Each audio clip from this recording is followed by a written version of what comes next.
"We only tolerate her for the money," my mom's voice said on the video, followed by her laughter. "No more money," I texted. "You've all used me enough." The email arrived on an ordinary Tuesday, just another day filled with spreadsheets, client meetings, and way too much coffee. I almost skipped checking my personal inbox during lunch. Almost. The subject line practically shouted, "OMG, have you seen this?" It was from my cousin Barbara. There was a video attached, and thanks to the office's sluggish Wi-Fi, it took ages to load. 43 seconds that changed everything. It was a recording from my family's Christmas celebration the previous year, the one I'd missed because of a so-called work emergency. In truth, I was wrapping up an important project that would earn me a promotion, the same promotion that had financially supported them for the past 3 years. The clip opened with a cozy view of my mom's living room, decorated with the usual Christmas tree and familiar ornaments. In the background, voices and laughter filled the space, until my brother Tyler's voice cut through the noise. His words were unmistakably slurred. "Good thing Maria isn't here, now we can actually enjoy ourselves." My stomach twisted, and the sandwich in my hands was instantly forgotten. "She's so uptight lately," my sister Donna chimed in. "She acts like she's better than us just because she's got that fancy job." And then my mother spoke, the same voice that once lulled me to sleep when I was a child. "Well, her fancy job is the reason we're having this Christmas dinner at all, so I guess we'll just have to put up with her attitude." The room erupted in laughter, all of them. The camera shifted, likely held by Barbara, the one who'd sent me the video. And there they were, my entire family, drinks in hand, nodding in agreement. "The funniest part," Tyler continued, "is that she actually thinks we care about her job, like any of us give a damn about marketing strategies or whatever it is she does."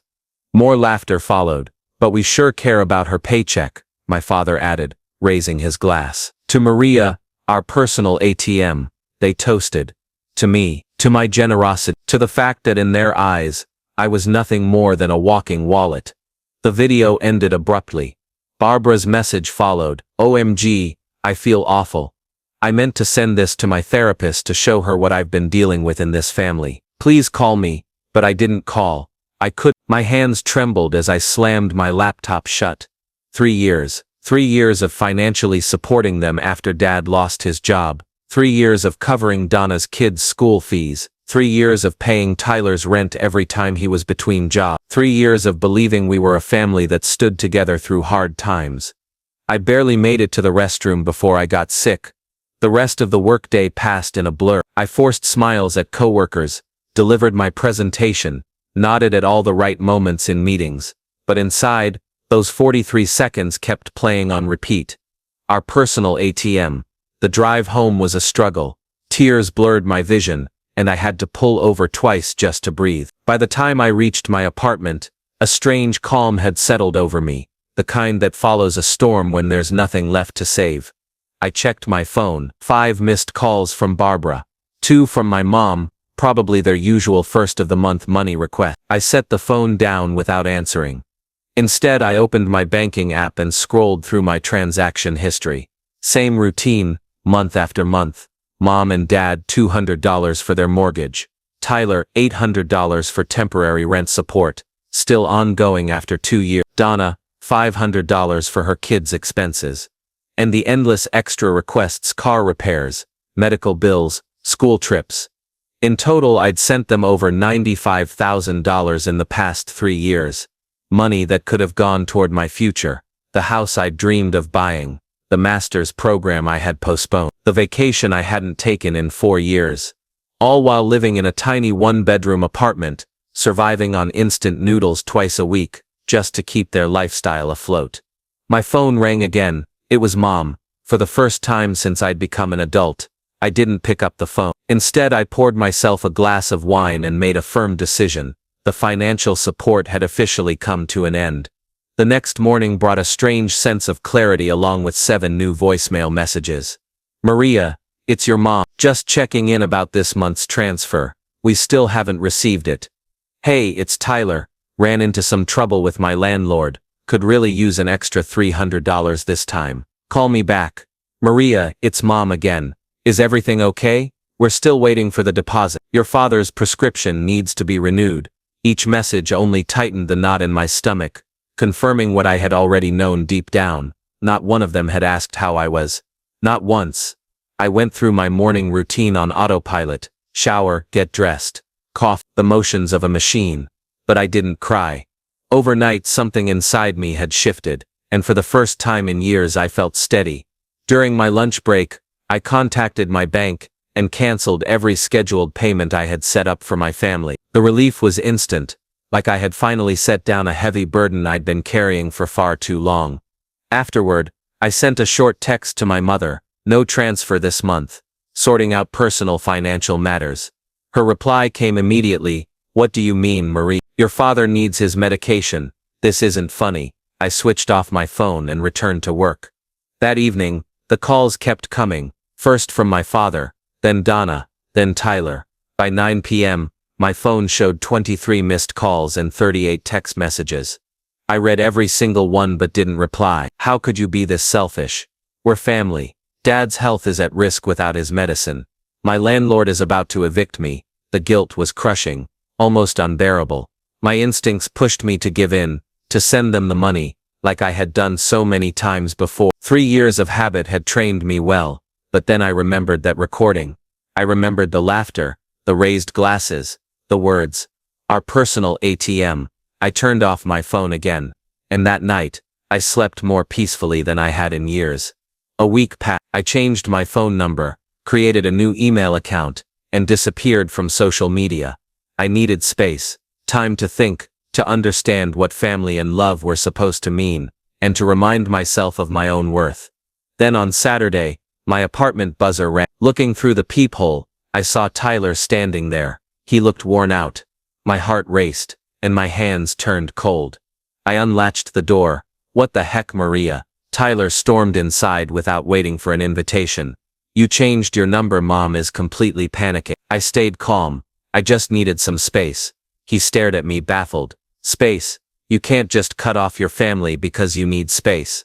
Then, as if trying to justify it all, he added, my landlord handed me an eviction notice yesterday. Not a word about me. No concern for why I might have needed distance. Just the same old problem. His financial trouble. That's really unfortunate, I replied sincerely. Despite everything, I didn't wish for my brother to be left without a roof over his head.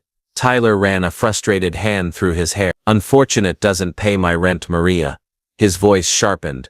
Look, whatever's going on with you, can you just send the money and deal with your personal stuff later? And in that moment, I understood it fully. I wasn't his sister. I was a wallet with feelings he considered inconvenient. I can't do that, Tyler. His face darkened. Can't? Or won't? He asked, stepping closer, voice dripping with resentment. Because from where I'm standing, you're just being selfish. After everything this family's done for you. I let out a quiet, bitter chuckle. Really? And what exactly has this family ever done for me? Tyler huffed. We've taken care of you. We've supported you. We've always been there. He listed these words like they were gifts, not the basic decency family should offer each other. And in return, I replied calmly, I've given this family almost $100,000 over the past 3 years. That wasn't a loan. That was money freely given. Money I earned working 60-hour weeks. For a moment, his face showed discomfort, but the look vanished almost instantly. We needed it. You didn't. I exhaled slowly. You have no idea what I need, Tyler. None of you have ever even asked. He scoffed. Oh, so your feelings are hurt because we don't sit around worshiping your big fancy job. Get over yourself, Maria. That's when I told him about the video.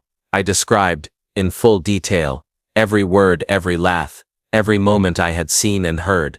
I watched his expression shift as the reality sank. He tried, of course, to backpedal. We were just messing around.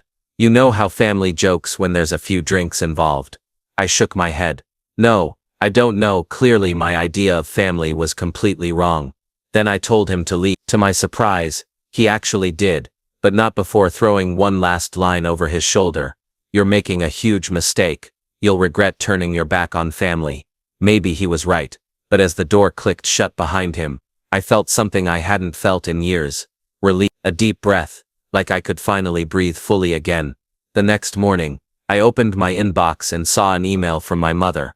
Subject: we need to talk.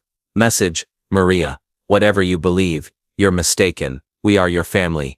We love you. Please call us so we can clear this up. No mention of the video. No apology. Just another attempt to rewrite the story and make me question the truth I had seen with my own eyes. I chose not to reply. 3 days later, another email arrived. This one practically dripping with desperation. Your father had no choice but to ask his brother for money to afford his medication. Is this what you wanted? To humiliate us? To force your father to beg for help? A sharp pang of guilt twisted inside me. Hurting them had never been my intention. I had only wanted to stop them from hurting me. I typed out a calm, simple reply. Dad receives both a pension and Social Security. With his Medicare plan, his medication costs $443 a month. I knew the exact figure. I had researched it myself back when I first began covering their expenses. They had an income, not luxurious, but more than enough to cover the essentials without my help. What they lacked wasn't money. It was the ability to sustain the lifestyle they'd grown comfortable with. A lifestyle funded by my earnings. My mother never replied to that email. An entire month passed in silence. It was a strange mix of aching loss and a new quiet kind of peace. I missed them. Or rather, I missed the version of them I used to believe in. I missed feeling like I belonged somewhere, like I had people who shared my history, my DNA. But I did not miss the constant anxiety, the knot in my stomach every time my phone rang, the unease every time a text appeared, the quiet dread at every family gathering, knowing I wasn't seen as a sister or a daughter, only as a financial provider. That month, I did something radical. I started spending money on myself. I booked a weekend trip to the coast. I enrolled in a photography class I had dreamed of for years. I started browsing home listings, not as idle daydreams, but as a real serious possibility. And I started therapy, because untangling yourself from people who've spent years convincing you that their wants should always come before your needs isn't something you can do alone. 6 weeks after Tyler's visit, Donna showed up at my workplace. I was leaving for the day when I noticed her sitting on a bench near the exit, her 2 children beside her. My heart sank, using the kids to reach me. Even for them, this was a new low. Aunt Maria, 8-year-old Kathleen, ran toward me, arms wide open. I bent down and hugged her tightly, genuinely happy to see her. The kids were innocent. They had nothing to do with any of this. Right behind her, 5-year-old Thomas clung to my legs. We missed you. Mommy said you were gone, but we found you. Looking over their heads, I met Donna's gaze. Her face was carefully arranged, a mixture of concern and hope. We've been so worried, she murmured, stepping forward to hug me. I let her, though my body stayed stiff and distant in her arms. You disappeared on us. I changed my number. I corrected her calmly. And I told Mom why the financial support ended. At the mention of money, she visibly tensed and glanced at the kids. Can we talk somewhere private? She asked. Maybe grab some ice cream. She directed the last part at the children, who immediately started bouncing with excitement. I agreed. I didn't want a scene at work, and I didn't want to disappoint the kids. We walked to a nearby ice cream shop. The children chatted away, completely oblivious to the tension that stretched between their mother and me. Once they were happily seated at an outdoor table, Donna got straight to the point. Look, I don't know what's going on between you, Mom and Tyler, she began, but I saw the recording, the one from Christmas, I asked, keeping my voice even. For a second her expression faltered. She looked genuinely caught off guard. Then almost instantly, she composed herself. Oh, that, she said, forcing a nervous little laugh. Come on, Maria. We were just messing around. You know how families joke. The exact same excuse Tyler had given me, almost like they had rehearsed it. Joking? I repeated quietly. Mocking me for being your personal ATM? Laughing about how you all only put up with me because of my income? At least she had the decency to look ashamed. We'd been drinking. It was stupid. Yes, I agreed, stirring my melting ice cream, suddenly uninterested in it. It was stupid, but it was also honest. The most honest any of you have been with me in years. That's not fair, she objected. We love you. Maybe, I admitted. But you don't respect me. You don't care about my well-being. You only care about what I provide. She opened her mouth, probably to deny it, but I cut her off. When was the last time you asked about my life, Donna? My goals? My struggle? Have you ever once wondered why I live in a cramped apartment, while paying for your kids' private gymnastics lessons? Her silence said more than any words ever could. I would have helped if you had truly needed it, I continued. That's what family is supposed to do. But all of you took advantage of me, and didn't even bother to pretend you appreciated it. Her eyes welled up with tears, and for a brief moment, I thought the emotion might be genuine. Then she spoke. I don't know how we're supposed to manage without your help. Thomas's therapy isn't covered by insurance, and Kathleen will need braces soon. It always came back to money, never about our relationship. I let out a tired breath. You'll figure it out, Donna, just like millions of other families do, by budgeting, making sacrifices, picking up extra work if necessary.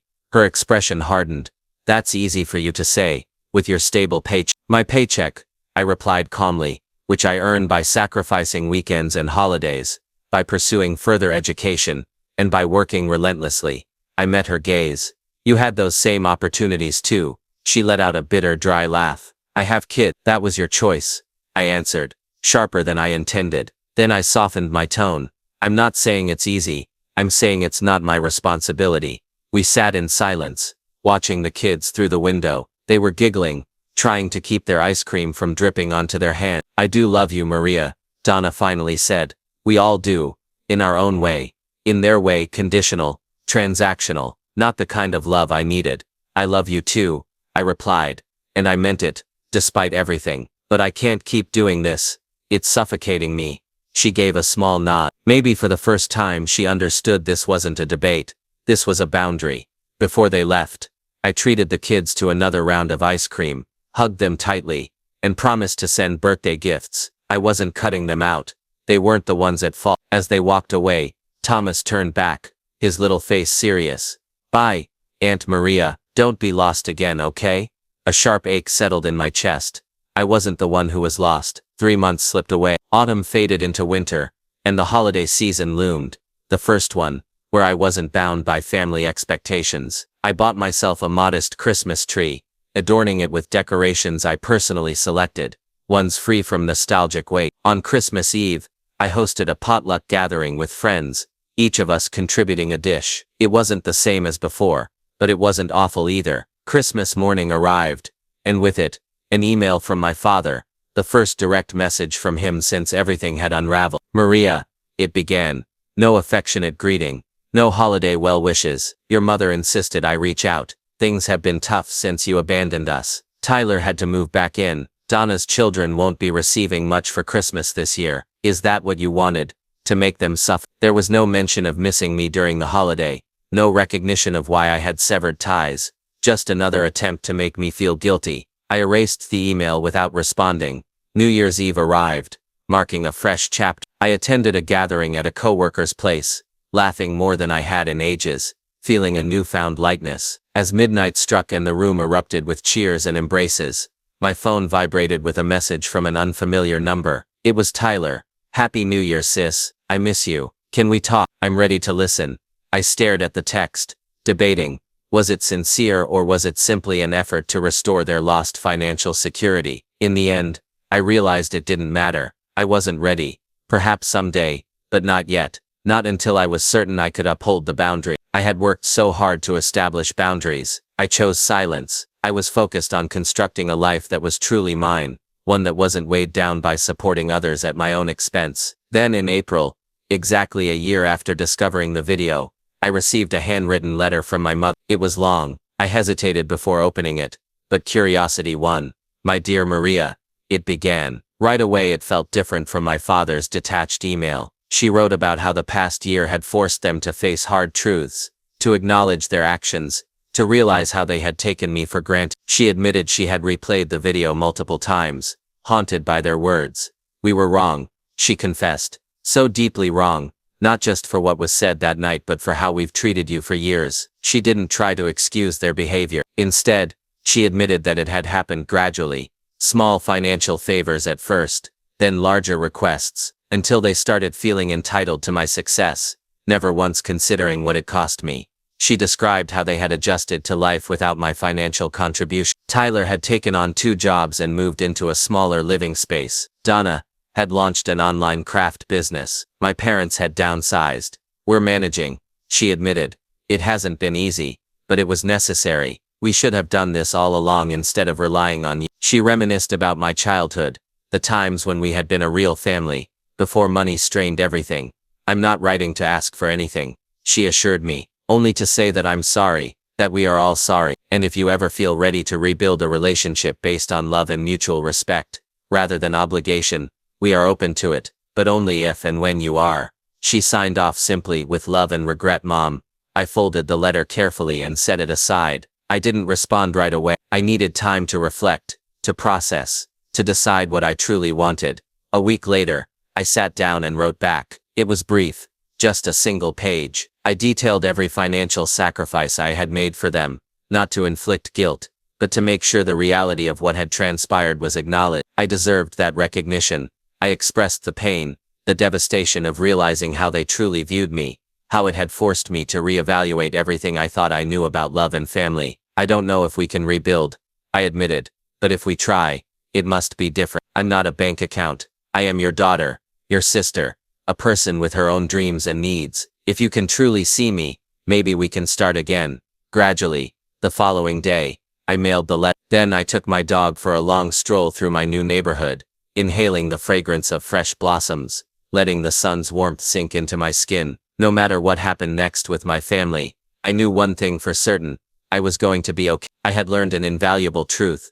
Love should never require the sacrifice of your own well-being. Some relationships come at too high a cost, and at last I had the courage to close that account.